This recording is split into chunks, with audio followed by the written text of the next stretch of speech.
The Walking Dead is not only one of the most beloved TV series ever created, but also one of the most polarizing. Some fans, like myself, will fight tooth and nail defending their beloved TV show, whilst others say it got boring and repetitive after around 6 seasons. But no matter which side of the fence you sit on, both sides agree on one thing, and that is the show is a true masterpiece. So today, I thought we'd take a little trip down memory lane and I'd rank all 11 seasons of the main show, so without further ado, let's get straight into the video. Now, for this list I've created 5 pretty self-explanatory tiers for the various seasons to be placed within. We have perfection, excellent, good, mid, and finally burn it, which might be a little bit harsh, but anyway, let's roll the clock all the way back to 2010 and rank season 1 of The Walking Dead. Now, season 1 of The Walking Dead is a season of TV I've watched more times than I'd probably care to admit. It sits right on the border of perfection, however I'm going to put it in excellent. It has probably the greatest pilot episode of any TV show I've ever seen, and it does an absolutely phenomenal job at introducing us into the hellhole that is The Walking Dead. The cinematography is simply breathtaking, and it has an incredibly raw, grainy feel to it, which I'm a complete sucker for. Along with this, we had the then showrunner Frank Darabont creating some genuinely scary walkers. I mean, these things could use rocks, climb, and run. They were pretty dangerous back then. It was incredibly tense, and you felt the stakes involved right from the get-go. On top of this, the show absolutely nails the feeling of isolation and dread, especially in the first few episodes, but as mortifying and threatening as the walkers were in season 1, it's the humans that steal the show. Rick Grimes is immediately a compelling protagonist, and we learn quickly that his best friend Shane has been sleeping with his wife whilst he's been in his coma. Not only did this lay down foundations for future plotlines, but it added so much depth which set it apart from other horror shows. It did amazingly at getting us invested in not just the horrifying world that was The Walking Dead, but the characters within it. Glenn, Dale, Shane and Rick are all superb here, and the scene with Rick reuniting with Laurie and Carl is enough to make a grown man cry. So in my opinion, why isn't season 1 in the perfection category? Well, for me, it sits at the top of amazing solely due to the fact that the majority of the main plot points posed in this season are actually resolved in season 2. Such as the love triangle with Shane, Rick and Laurie, where the group are going to go, and what Jenna whispers to Rick in the CDC. Meaning if you'd only watched season 1 of the show, it could possibly feel slightly anticlimactic. Now, I appreciate it's the shortest season out of them, coming in at only 6 episodes, which is why it's so incredibly rewatchable. And again, don't get me wrong, I'm thankful the writers kept it simple instead of trying to cram all these story points in, such as Shane's death, which was originally planned to be in season 1. But that being said, that's why I'm putting it in excellent, and not perfection. It just doesn't have a satisfying enough conclusion to me to warrant the perfect tier. It's still one of the best seasons of television ever created in my opinion, but it's not quite perfection like some of the other seasons of the show are to me. So season 1 of The Walking Dead, you can sit at the very top of excellent. Now, season 2 of The Walking Dead is a season in which many fans refer to as the Marmite season. You either love it or you hate it. It's a slow tempo, character driven season which has fans divided. But for me, this is going straight into perfection. Now, this isn't going to be a popular take, but season 2 of The Walking Dead is my all-time favourite television season ever created. It takes me back to a time where the only thing that mattered was when the next episode of The Walking Dead was going to drop. It gives us the tense build-up and finale of the Rick vs Shane storyline, the tragic disappearance of Sophia, and the iconic Rick-tatorship speech. Unlike many of the other seasons, instead of leaning into conflicts and villains, it takes a pause from the hectic world and develops the core group. The character development is phenomenal in this season as we see Daryl start to blossom into the beloved character he becomes. We also see the Glenn and Maggie relationship spark, and of course the infamous love triangle of Rick, Shane and Laurie. And all of this is complemented perfectly by the beauty of Herschel's farm, especially in the height of summer, with the illusion of safety. More than ever, the themes of morality take centre stage in this season, as the group is constantly faced with tougher decisions, perfectly demonstrated through the prisoner of Randall. And it's in this season we see our first quote-unquote murder as Shane kills Otis. which starts his gradual descent into madness. And the cherry on top of all of this is the transformation Rick goes through. He turns into a true leader and starts to make the hard decisions that he once shied away from. From start to finish, it's a true masterpiece with one of my favourite season finales ever created. We see Herschel's farm go up in flames in an incredibly tense episode. It has it all. Tragic deaths in Shane, Dale and Sophia, powerful messages about humanity, and it also sets up the bigger world. While Season 2 does have a slower pace, the depth of storytelling, the character arcs, the emotional weight, and the drama makes Season 2 my favourite in the series. It perfectly balances survival horror with human drama and sets up the darker, more brutal world that is to come. And I know having this at my number 1 spot is extremely controversial, but it's just how I feel.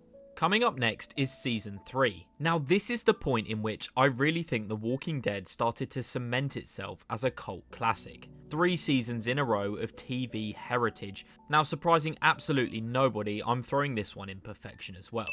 We get a small time jump from the end of Season 2, as we see a now heavily pregnant Laurie and a bare bones group scraping by for survival. This is until they stumble across a post-apocalyptic haven, that being the prison. The prison, whilst being dangerous, also provides a sense of stability for our group, and the writers ramp up the stakes massively for this season. Fan favourites such as T-Dog and Merle meet their fates, as well as Rick's wife Laurie. It exposes the audience to the brutality of this new world, whilst introducing us to some iconic characters such as Michonne and of course, the Governor. Not only is the battle between Woodbury and our survivors intense, but it also demonstrates the real danger of this world is those that are still breathing. The Governor is pure evil and is the first true antagonist we see in the entire series. And we even get a redemption from Season 1's Merle, which just helps to flesh out Daryl's character even more. It's by this point the group's goals are no longer just merely getting by, but carving out a life worth living, and many of them have become hardened survivors. This is the season in which characters start to transform. Carol, Carl and Daryl all show incredible growth in Season 3, and this season also deals with loss. Rick is inconsolable after Laurie's death, and the scene where he finds out falling to his knees is heart-shattering, although it does make an iconic meme. The theme of grief runs throughout the episodes, as it's not just Rick. Merle's death affects Daryl, and we even learn how the death of the Governor's daughter Penny has affected him. It's just a brilliant season of television with the stakes ramped up to 100 and more action than ever seen in the show. This is why Season 3 is such a fan favourite. Rick's hallucinations of salvation from the phone only to be voices of people he's lost give us an insight into the psyche of the now unhinged Officer Friendly, and who can forget his iconic outburst on Tyrese and Sasha. Overall, it's the first season we see a true shift in our characters, and is without a doubt one of the best seasons of television ever created. So for me, Season 3 of The Walking Dead also lives in the perfection tier. Now, if you thought Season 3 ramped up the ante, just wait until Season 4. It arguably has the most brutal episode in the entire series, that being The Grove, and our group are thrown an array of obstacles throughout this season. However, I'm going to throw Season 4, maybe slightly controversially, at the very top of excellent.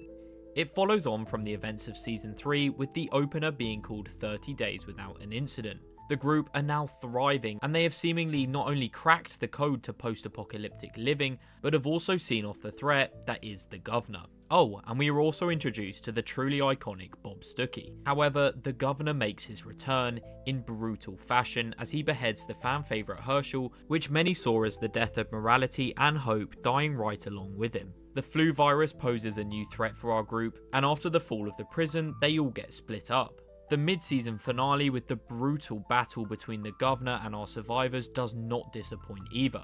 This incredibly tense episode gives us the infamous speech from Rick begging to spare Herschel's life, and the fall of the once safe haven that is the prison. This season also has some of the most gut-wrenching storytelling I've ever seen, with the whole Lizzie situation, Tyrese coming to forgive Carol, and Herschel's death. It really does tug on the heartstrings. We are also introduced to another antagonist group called the Claimers, led by a man named Joe.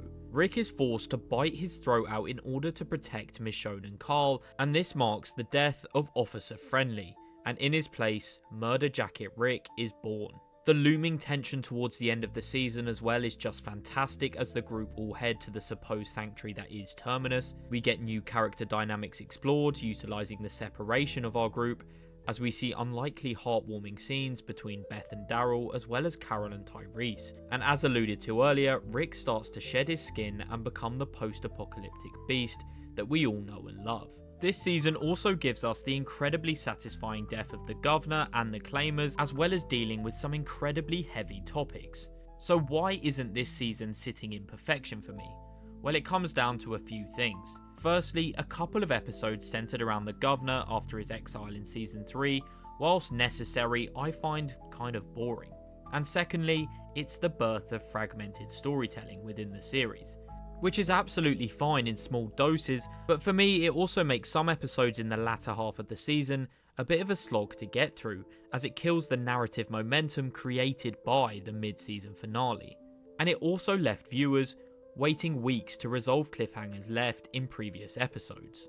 Although this got so much worse in later seasons, it is still very much bearable here and only slightly subtracts from my enjoyment of this season. The highs are incredibly high here, as some of the best episodes in television history lie right here in season 4 of The Walking Dead.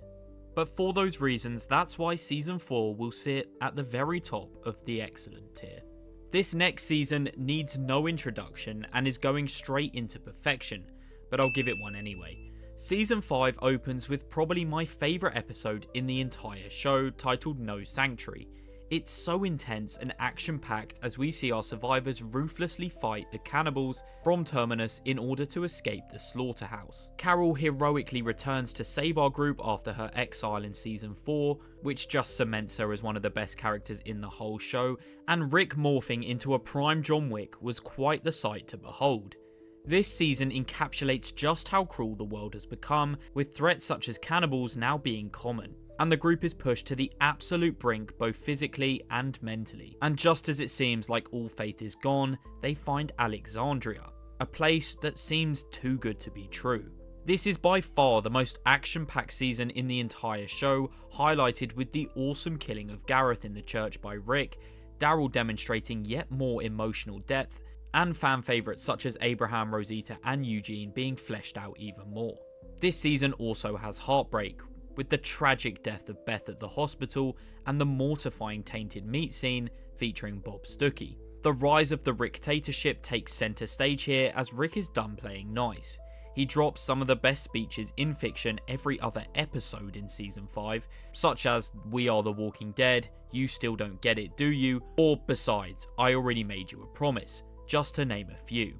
On top of this, the season finishes with the execution of Pete, not only demonstrating how much Rick has changed, but also welcomes Morgan Jones back onto the show as he witnesses this execution, which was just an incredible way to end the season.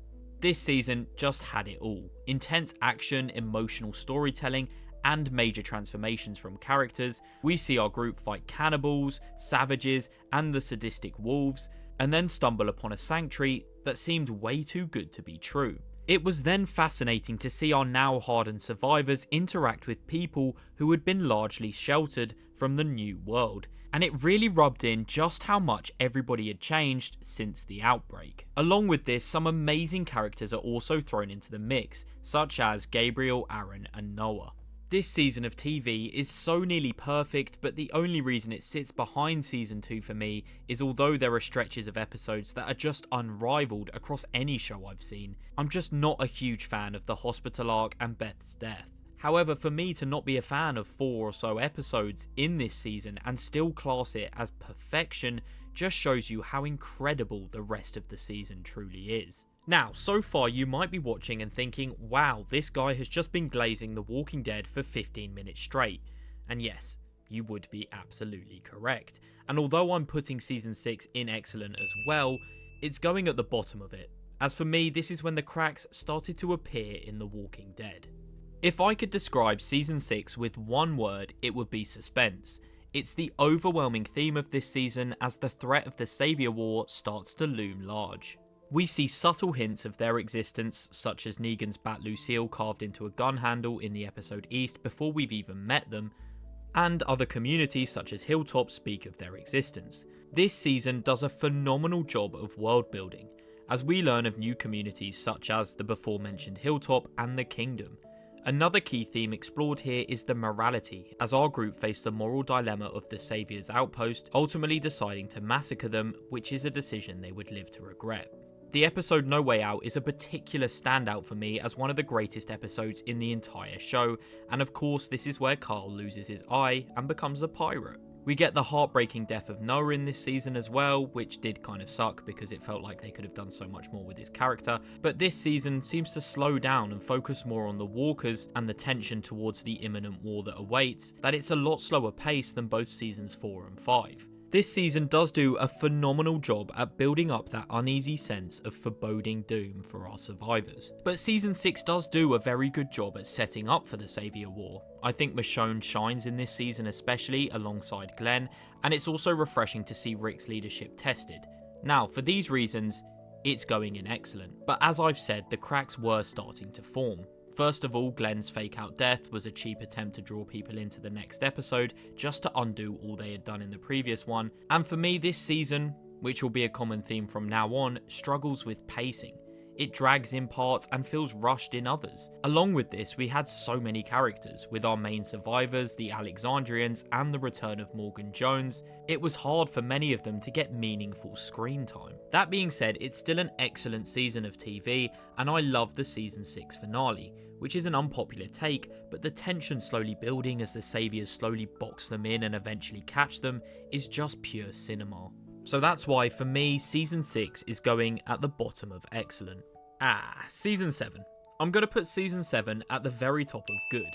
So unlike most people, I don't actually narratively hate the deaths of Abraham or Glenn, especially Glenn. And although it did break my heart to see them both die, I think it did a great job of setting up the imposing villain that was Negan, and in that moment he felt untouchable. It's the first time Rick was ever truly humbled in the apocalypse, and he'd grown too arrogant and he paid a dear price for this mistake. Negan as a villain is one of the greatest ever written. He's charismatic and likeable, but also incredibly heinous and power hungry. Now, obviously he gets redeemed later on, but for 2 seasons this man was a straight menace. I fed him spaghetti. And the season 7 opener, The Day Will Come Where You Won't Be, is such a great nod from the writers to the line that Jenna says in season 1. Overall, the whole vibe of the show totally shifts in season 7 to a much bleaker and pessimistic one. Obviously, the death of Glenn is soul-destroying as he was a symbol of hope in this broken world, and much like Herschel's death in season 4, it shook viewers right to the core. I thought, although realistic, Rick's initial reaction to his friends' deaths and Negan's leadership came off as slightly boring, as he doesn't want to fight back until about halfway into the season. And after episode 1 of season 7, we slow right down to a snail's pace in general. This season also spends an awfully long time on subplots that don't always feel completely necessary. Carl and Enid's trips out, they never interested me, Tara and Oceanside is far too drawn out, and the junkyard people not only speak in this ridiculous broken English, but are also kind of a bunch of wet flannels. But now we've talked about the bad, this is still ultimately a very good season of television. When Rick does decide to fight back, we get some great scenes, like when the Kingdom arrive just in time to save Alexandria in the season 7 finale, when Sasha sacrifices herself, or when Negan kills Spencer. These are all great moments. Simon and Negan also make a great dynamic duo with their charisma, and it's nice to see a truly formidable foe for Rick to finally face. A scene I particularly love in season 7 is when Rick opens up to Michonne about the death of Glenn. It's so good to see this character who's held it together for so long finally start to break down and open up to his peers. I think what makes me not enjoy season 7 as much as the previous seasons lies in how they deal with the Saviours themselves. I wanted to see all-out war, strategic battles and stealth missions, but instead Rick kind of mopes around and he asks all the other communities for permission and help to fight back. Take Terminus or even the prison for example. The whole group, even though vastly outnumbered both times, were so ready to fight for what was theirs. But in this season, they kind of all just roll over like a dog. Now I know that's because they've never faced a villain like Negan before, but it still feels so uncharacteristic for all of our characters. But saying all that, although Daryl does make an unbelievably stupid decision in the season 7 opener, he is amazing in this season, as he deals with Negan's torture and helps re-inspire Rick. This is Daryl at his very best, as he has been for the last couple of seasons, and when him and Rick reunite at Hilltop, it is an incredibly powerful scene. And I also enjoyed the concept of the kingdom and King Ezekiel, as well as all the communities plucking up the courage to rise against the saviors. But for me, that damn CG idea is enough to drag this season into the good tier. Season 8 of The Walking Dead is such a weird one for me. I find this season harder to rank than any other, because my opinion changes on it so frequently, but I'm going to put it in good, because I absolutely love parts of it, whilst parts I find quite boring. Firstly, this is meant to be all-out war, but the season has this sluggish pacing and sometimes feels so drawn out, especially in the mid-season. After the slower paced season 7, fans thought the show was going to kick into gear here, but it just kind of doesn't. What we got was very similar to the end of season 7, and at the time an extremely unsatisfying ending. Now, albeit I get the decision from the narrative perspective, and I think it's one of the most beautiful scenes in the entire show. Hell, it's one of the main reasons it's going in good rather than mid. But still, after what Negan did, I wanted to see him pay the price. I know that defeats the whole purpose of what this scene represents, but that's just how I feel. Saying that, the episode Wrath, which this takes place in, is a massive highlight of this season, and probably a top 10 episode in the entire show. And that's not the only positive from this season. Rick chasing Negan into the burning building is absolutely class, Dwight's betrayal of the Saviors is shocking, and just some of the battles make for vastly entertaining watches. The return of Morales is interesting, but ultimately seemed like a missed opportunity to me. Having a season 1 character return for only around 5 minutes of screen time is kind of criminal in my eyes. But there's one glaring problem with season 8, other than it being quite boring, and that is the death of Carl Grimes. The most puzzling death I've ever seen in any TV show. It made little sense, and for many fans was the final straw. Carl was the main driving force for Rick. He was the one that motivated him to do most of the actions and fight so hard to survive throughout the show. So for the show to not only kill him off, but venture so far from its source material was perplexing. Understandably, Rick goes into a pretty dark place after Carl's death, and although the scenes of Rick reading his letters that he's left by Carl are soul-destroying and almost nostalgic, it's created by the death of a character which should have never died. Especially with Andrew Lincoln being vocal about wanting to leave the show, it only made sense to keep Carl around and have him take the reins after Andrew had gone. Look, I could go on forever about how stupid Carl's death was, but it does subtract from my overall enjoyment of Season 8. The fact we do get a return of Prime Rick Grimes does help, and I think Gabriel really shines in this season, but it's still not enough for me to move it into the amazing tier, and this season is in fact probably a lot closer to the mid tier than it is to the amazing one.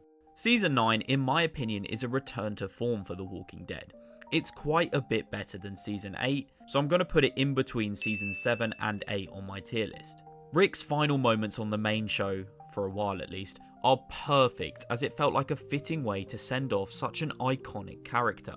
The episode What Comes After is one of my absolute favourites in the entire show, and you will be in buckets of tears as the injured Rick limps across the bridge and mutters the lines, "I found him," before sacrificing himself for the communities he's worked so hard to unite. There's roughly an 18-month time jump from the end of Season 8 to Season 9, and Rick seems to have aged about 20 years in that short time, but I guess life is stressful in the apocalypse. On top of this, the Whisperers are a refreshing antagonist group which are introduced in one of the scariest episodes in the whole show, that being Evolution. The writers really managed to bring back the fear of walkers with the caveat they might be humans in disguise. Utilising the walkers and their potential for horror was a stroke of genius, as the walkers had been largely pushed to the background in recent seasons. And having Jesus die in this episode was also shocking, but a well done death that felt like a hefty loss for our group. And Season 9 as a whole truly feels horrifying. I like to describe Season 9 as the season of change. With Rick Grimes being taken to the CRM, other characters are forced to step up, like Aaron and Rosita. On top of this, the conflict feels exciting again and not drawn out. at least in season 9 that is, and I think it's a very solid season of television. The negatives holding it back for me, however, are it becomes quite confusing with the timeline, and also again there's just so many side plots that I don't really care about. For example, Hilltop and their struggle for leadership just felt like a way to get us to care more about Jesus before his death. And on top of this, the character assassination of Maggie in this season is completely wild. Not only do they make her borderline unlikable, they basically pin Rick's supposed death on her and then have her leave the show with little explanation. I just always really dislike this about season 9. However, it's still a very good season of TV. Season 10, whilst having aspects of greatness, is our first season that belongs in the mid-tier. On the whole, it's a fine season of television. But let's start with the positives. Alpha and Beta as villains are absolutely superb, especially Beta. He feels like such a force to be reckoned with and is genuinely terrifying. Imagine being in the apocalypse with this 6'5" giant of a man dressed as a walker charging at you. I mean, you'd be absolutely terrified. It's also cool how they flesh him out and reveal that he was a famous country singer before the apocalypse, and also how Negan recognises him after killing him. That being said, Negan's episodes are also a highlight of this season. Fleshing out this villain and giving him a backstory was always going to be a good move from the writers, and this also helps in his redemption. I also enjoy the more basic survival aspect this season took. Rather than overcomplicating things, it stripped the show back to the basics, which made it so vastly popular early on. On top of this, Judith and Negan excel in this season, and I really enjoy their whole dynamic. It's great to see Daryl and Negan work together as well, as who doesn't love two post-apocalyptic powerhouses working in unison? Okay, but now it's time for the negatives. This season has a real issue with filler episodes. I mean, there's a whole episode where Daryl just fixes his bike.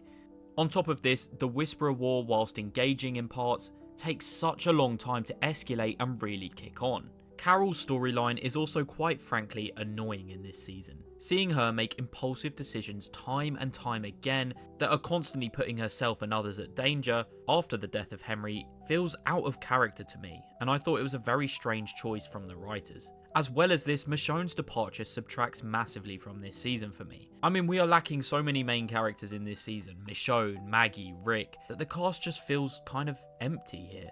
And finally, the Commonwealth. I like how they start to set up the final big destination of The Walking Dead. It just doesn't really stick the landing, as we'll find out later on. So for me, that's why season 10 belongs in the mid-tier. And finally, we have season 11. Now, although this is the final season of the main show, it doesn't really feel like a goodbye, as the writers almost use it as an opportunity to branch out more storylines for the various spin-offs to delve into. I'm going to go ahead and also put this season in mid, just below season 10. But having put this in the mid tier, it does do some things very well. Firstly, the Commonwealth feels large and the world feels expansive here. I also enjoy the mysterious storyline of Eugene and his partner. Unravelling the mysteries of the Commonwealth was intriguing, and Daryl and Rosita as troopers will never get old. Although I wish we'd spent more time with them, I really enjoyed the mystery of who the Pope was and learning about the Reapers as an antagonist group. Seeing our survivors incorporate the Whisperer tactics to infiltrate their base and having Daryl forced to choose between Leia and his post-apocalyptic family was very powerful. Maggie also returns in this season, and for a short time, the Maggie and Negan dynamic is fascinating. It does get old quite quickly, however. What hinders this season for me is again its problem with filler episodes and pacing. The plot is largely predictable with the Commonwealth, and you never feel like the characters are in any real danger. Lance Hornsby is not an intimidating villain, although he's quite well written, and the season has 24 episodes in it, causing it to feel drawn out at times with large stretches where there's no real narrative progression. On top of this, we get Alden's death at the start of the season, which was sad but didn't give the reaction I think the writers wanted, and Rosita's death, which was, to be fair, very upsetting. Seeing a fan favourite go out like that and leaving Coco without a mother was hard to do. But again, it felt like they did it to leave some lasting impact in season 11. That being said, I enjoyed the last moments of season 11 with Daryl and Carol and the montage of him riding his bike out to look for Rick, with the sneak peek of the CRM and a return of Rick. It did get me very excited for the ones who live. But this season of TV I just find hard to sit through in one go at least. I find myself losing interest relatively quickly, and it doesn't draw me in like the other seasons do. Gabriel once again shines in this season with that iconic sniper entrance, but for me that's still not going to be enough to move it off bottom spot.